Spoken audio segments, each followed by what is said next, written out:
आमदारांना सरकारकडून मिळणाऱ्या सोयी सुविधा. आमदारांचे मूळ वेतन 1,82,200 रुपये. महागाई भत्ता 39,148 रुपये.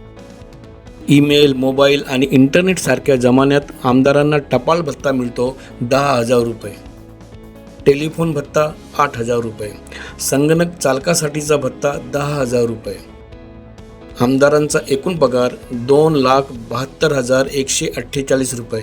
म्हणजे एका आमदाराचा पगार हा सर्वोच्च न्यायालयाचा न्यायाधीश किंवा जिल्ह्याचा कलेक्टरपेक्षाही जास्त आहे.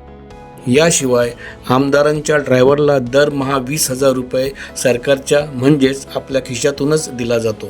आमदारांचा स्वीय सहाय्यकाला दरमहा 30,000 रुपये सरकारच देत असतं.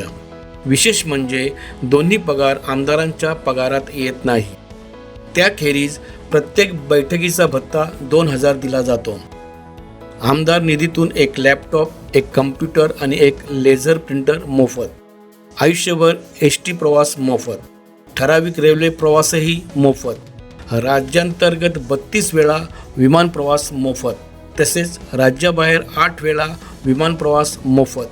महाराष्ट्राबाहेर प्रवास करायचा असेल तर 30,000 किलोमीटरचा प्रवास सरकार देतं. जर आमदाराने गाडी खरेदी केली तर त्यावरचा व्याजही सरकार देतं. आमदारांच्या खाजगी दवाखान्याचा खर्च 90% सरकार देतं. एका आमदाराला सरकारकडून एवढ्या सोयी सुविधा दिल्या जातात यावर आपली प्रतिक्रिया काय? आम्हाला कमेंट बॉक्समध्ये कळवा.